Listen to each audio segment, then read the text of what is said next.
사랑하는 소형교회 가족 여러분, 오늘은 부활절 셋째 주일입니다. 부활의 기쁨 속에서 살아가지만 세상은 여전히 불안과 두려움 속에 놓여 있다는 것을 실감하게 됩니다. 지난주에 뉴스에 아주 뉴스를 떠들썩하게 한 사건이 있었죠. SK텔레콤 해킹 사건. 이 SK텔레콤의 대규모 해킹 사태라고 볼 수 있는데, 어떻게 보면 우리 사회의 이 세상에 이 디지털 기반이 얼마나 취약한지를 다시금 드러냅니다. 일본은 수기로 쓴다면서요? 일본은 수기로 써요? 거의 그죠? 수백만 명의 개인 정보가, 수백이 아니라 몇 2,300만이죠, 그죠? 수천 단위네. 2,300만 명의 개인 정보가, 그것도 아주 주요한 개인 정보가 무방비로 노출되었고, 우리는 그 안에서 신뢰의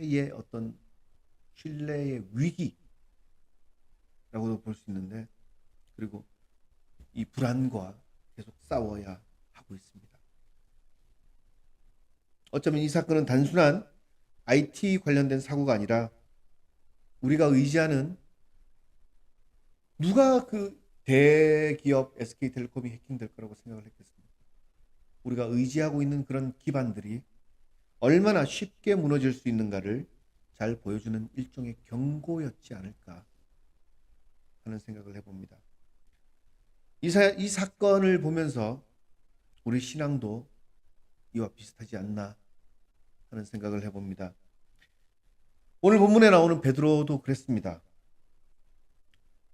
예수님께 호통을 쳐가면서 그런 말씀하지 마세요! 막 이런 호통까지 쳐가면서 예수님을 따르겠노라고 장담했던 그 베드로가 예수님을 몇 번 부인했는지 알아요? 그죠? 오늘 예수님이 네가 나를 사랑하느냐 몇 번 물었죠? 그죠? 복음서 본문은 우선 디베랴 호수라는 곳에서 시작됩니다. 제자들은 부활해서 앞에 나타난 그 예수님을 만났는데도 불구하고 두 번을 만났어요. 그죠? 세 번째 나타나신 거니까. 만남에서 불구하고 여전히 또 갈릴리로 돌아가서 물고기를 잡고 있었어요. 무슨 뜻이냐? 예수님을 직접 부활하신 예수님을 만났는데도 불구하고 다시 옛날의 과거의 삶으로 돌아갔다는 거예요.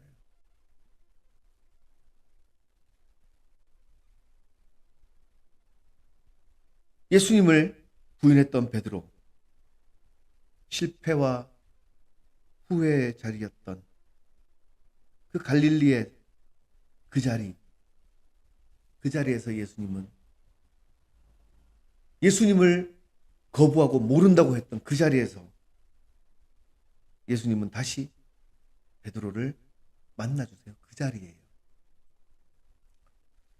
베드로와 제자들이 아무리 노력해도 물고기들에 대해서는 베드로와 그 다른 제자들은 전문가예요. 전문가.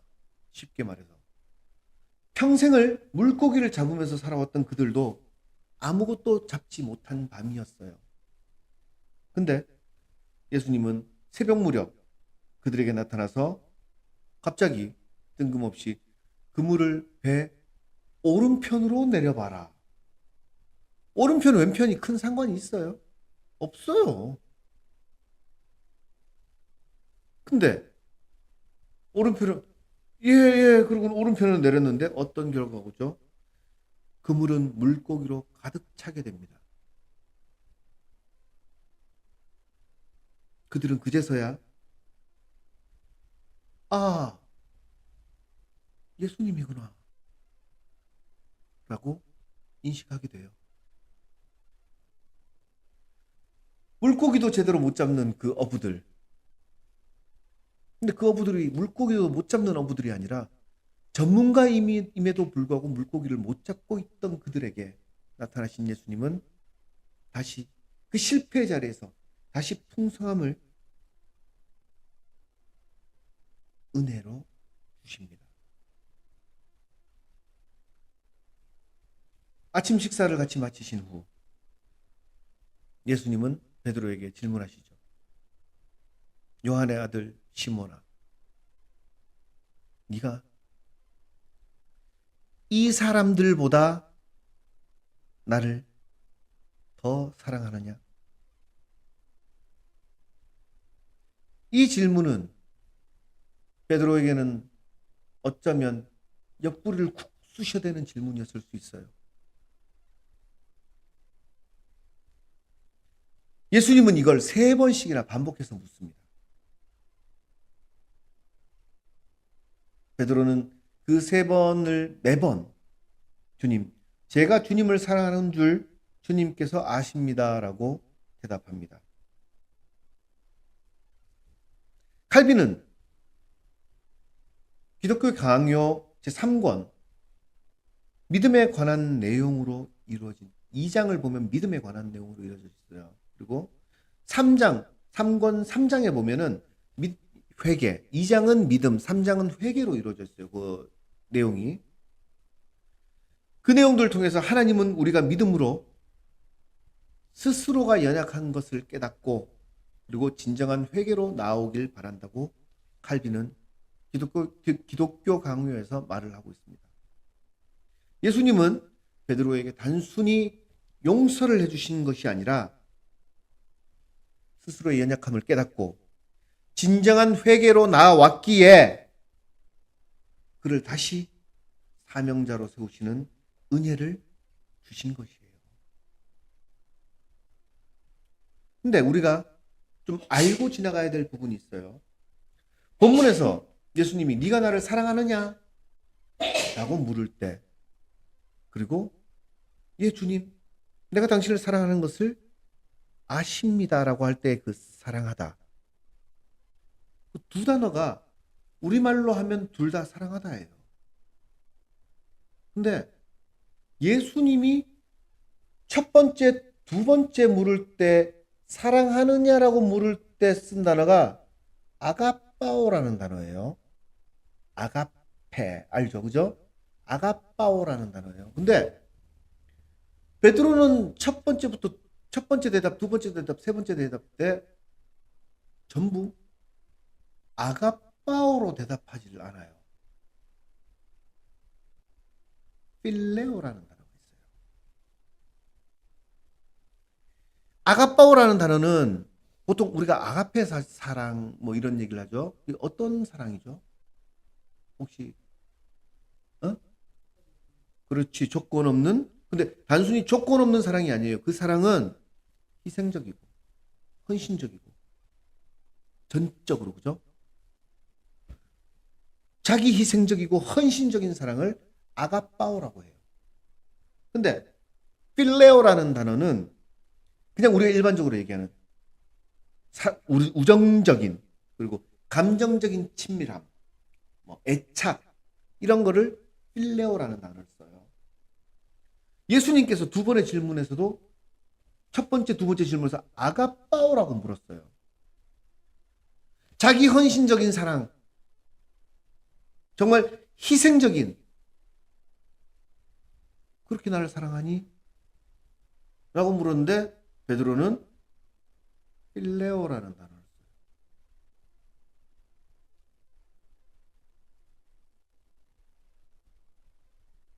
많은 학자들은 예수님께서 두 번의 아가빠오라는 단어, 자기 희생적, 헌신적 사랑을 하니라고 물은 질문으로 이 베드로에게 더 높은 수준의 사랑을 요구하셨다.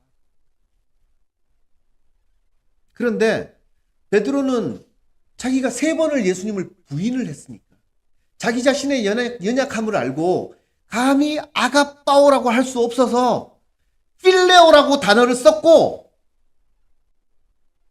2번씩이나 필레오라는 단어를 베드로로부터 대답을 듣자 예수님께서는 그래 네 수준에 맞춰서 내가 너를 받아들이려고 하면 네 수준에 맞춰서 이야기해야 되지 않겠니라고 생각하고 마지막 질문에서는 필레오라는 단어를 써서 질문을 하세요. 많은 학자들은 이렇게 그러므로 인해서 이 베드로의 진심을 받을 수 있었다, 예수님께서 라고 주장을 합니다. 분명히 그건 정론이에요. 그러나 최근에는 또 다른 의견들이 있어요. 요한복음에서 아가빠오와 필레오는 그냥 이렇게 그냥 교차해서 사용하는 정도로 큰 의미 차이를 부여하지는 않는다. 그냥 병행해서 그냥 사용되었을 거다. 이렇게 주장하는 학자들도 최근에 많이 있습니다. 어떤 게 정론이든 간에 어쨌든 어떤 학설로 이야기를 하든 베드로는 더 이상 예수님 그러면 안 돼! 이런 자신만만함은 없어졌어요. 베드로는. 그저 주님이 하십니다. 라고 대답합니다. 예수님은 베드로의 고백에 세 가지를 또 말씀하세요. 첫 번째로는 내 양을 먹여라. 두 번째는 내 양을 치라. 그리고 또 마지막 세 번째는 내 양을 먹이라. 이 말씀은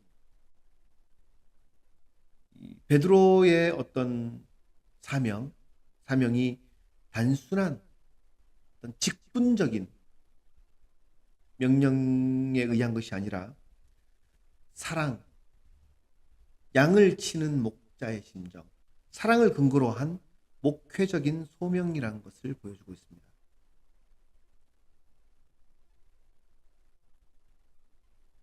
이 시대 최고의 신학자라고 일컬어지는 헤르만 바빙크는 개혁교의학에서 2권과 3권에서 3권을 통해서 하나님의 은혜로 부르심받은 자들은 결코 자신을 위해서 사는 것이 아니라 오직 그리스도의 몸을 세우기 위해서 헌신한다라는 내용을 말해요. 이건 누구죠? 이름이 갑자기 기억 안 나는데 그리스도의 몸된 교회라는 책에서도 이런 내용 나와요. 이 말씀은 베드로뿐만이 아니라 우리에게도 적용되는 말씀이에요. 예수님을 사랑한다면 우리는 반드시 예수님께서 뭐라고 하셨죠? 내 양을 치라. 내 양을 먹이라. 라고 말씀하셨죠. 그러면 그렇게 우리는 예수님의 양떼를 돌봐야 하는 거예요. 그 사랑은 말로만 먹이나 틱틱 던져주고 하는 것이 아니라 섬김과 헌신으로 이 양들을 제대로 치고 제대로 먹여야 돼요. 양들을 데리고 나가보면 난 직접 양들을 쳐본 적은 없어요. 하지만 영화나 어떤 자료들을 통해서 보면 양들을 치면 양들이 잘 따라갈 것 같죠? 일로 빠지고 절로 빠지고. 그리고 양들은 제일 앞에 한 마리만 따라간대요. 그러다 보니까 한 마리가 절벽으로 떨어지잖아요. 뒤에 양들이 전부 따라서 죽는다고 그러더라고요. 그 양들을 제대로 인솔하기 위해서는 양치기 개, 그죠? 개가 여기 뛰고 저기 뛰면서 막 짖어가면서 그렇게 쳐야 돼요. 그래야 푸른 초원의 위에서 그 양들을 마음껏 먹게 할 수 있는 거예요. 그리고 다시 집으로 돌아올 때도 이 말 안 듣는 양들을 목동과 그 양치는 개가 뛰어다니면서 양을 치고 들어와야지. 안 들어오면 어떻게 되죠? 밤에 사나운 짐승들한테 양은 죽어요. 먹이밖에 되지 않아요. 사도행전 9장에는 사울이 바울로 회심하는 장면이 나옵니다. 사울은 예수님을 대적하던 자였어요. 대적 중에서도 그냥 대적이 아니라 정말 최고 꼴통 최고 울트라 캡 짱 꼴통이었어요. 사도 사울은. 그러나 다메섹 도상이라는 곳에서, 다메섹이라는 곳에서, 길거리에서 이 부활하신 예수 그리스도를 만난, 주님을 만난 후에 전혀 다른 인생을 살게 됩니다. 예수님을 만났다고 해서 전혀 다른 인생을 산다는 것이 사실 쉬울까요? 내 생각과 내 습관과 내 루틴? 이런 것들을 바꾼다는 게 한순간에 바꾸기가 이게 쉬운 게 아니에요. 마치 나비가 탈피하듯, 뱀이 껍질을 벗듯, 스스로 껍질을 벗듯, 새가 알을 깨고 부화하듯, 그 노력과 고통이 없이는 아무리 예수님을 만났다고 해서 갑자기 내 생각, 이렇게 되는 경우는 없어요. 사람이기 때문에. 그러면 반대로 뒤집어서 얘기하면 뭐죠? 아무리 예수님을 만났어도 예수님 만난 사람이 신약 성경만 보더라도 수천 명, 수만 명이에요. 다 바뀌었어요? 다 변했어요? 아니요. 극소수예요. 그러면 사울은 변했고 변하지 않은 사람은 뭐죠? 그런 사람들은 노력을 안 한 것밖에 안 돼요. 예수님을 안 만났어요? 똑같이 만났어. 근데 바뀌지 않았어요.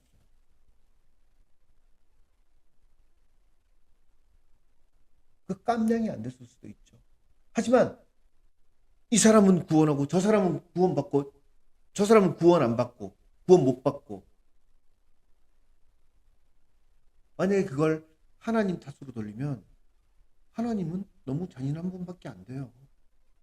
하나님의 탓이 아니에요. 하나님께서는 모든 기회와 은혜를 마치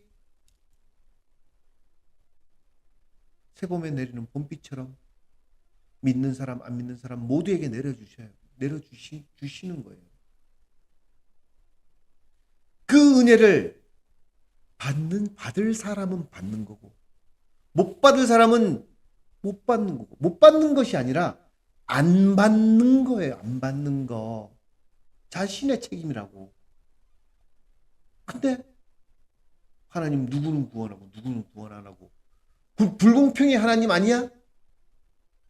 하나님은 공평하게 다 마치 새벽 이슬처럼 은혜를 내려주신다고요.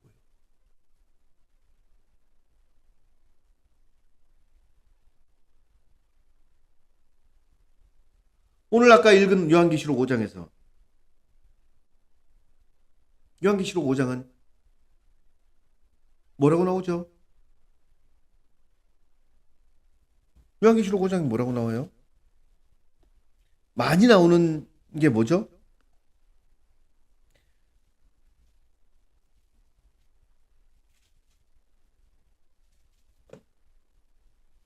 라우다떼.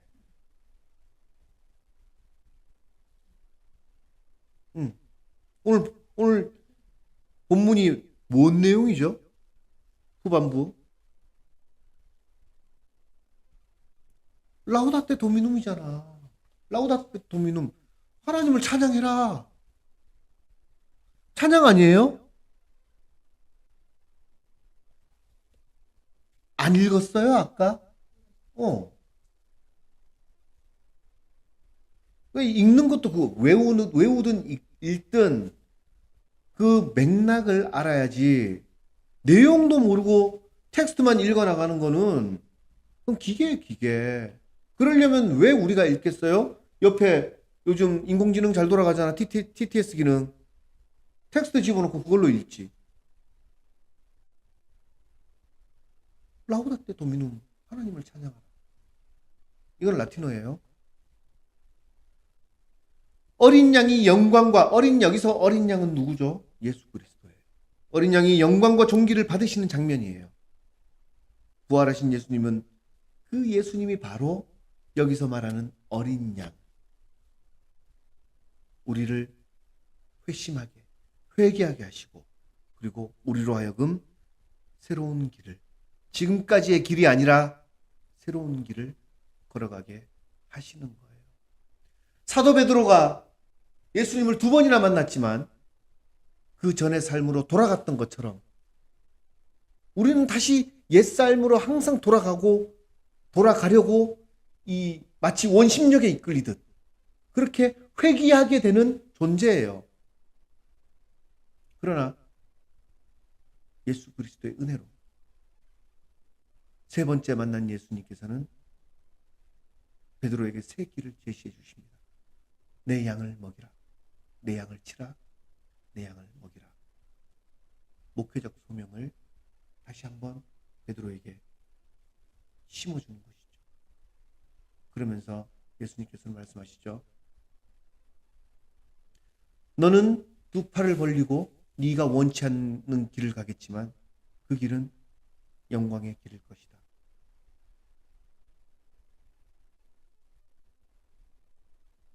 히브리어 단어 중에 라라는 단어가 있어요. 발음이 라라는 단어는 2개가 있어요. 하나는 라 그러면은 이집트 태양신 이름이 뭔지 알아요? 그 라. 그게 악이라는 뜻이에요. 악. 나쁜. 이게 bad 혹은 devil. 이게 라가 하나 있어요. 또 하나가 뭐냐면 먹이다. 돌보다. 스펠링은 달라요. 히브리어 스펠링은 다른데 먹이다 돌보다 하는 것도 라라는 단어예요. 발음이 거의 같아요. 시편 23편을 보면 첫 구절이 뭐죠? 아주 유명하죠. 여호와는 나의 목자시니, 그죠? 내게 부족함이 없으리로다. 여호와는 나의 목자시니. 그게 나를 먹이시는 분이니, 돌보시는 분이니. 우리말로 목자라고 번역되어 있는 게 라예요. 라. 그런 구절들에서 특히 목자가 양떼를 돌보는 그런 장면에서 구약에서는 자주 사용됩니다. 요한복음에서 예수님께서 베드로에게 내 양을 먹이라 라고 말씀하실 때 이 목자가 양떼를 먹이는 이러한 히브리어적 뉘앙스를 생각하면 단순히 이 숟가락으로 떠먹이는 혹은 먹이만을 주는 양식만을 배만 채우게 하는 차원을 넘어서는 거예요. 목자라는 존재는. 지금 교육도 그렇죠. 원래는 초등교육, 중등교육, 고등교육이 전인적 교육이었어요. 그러나 지금은 학원이죠. 그냥 학원이에요. 지식 습득에.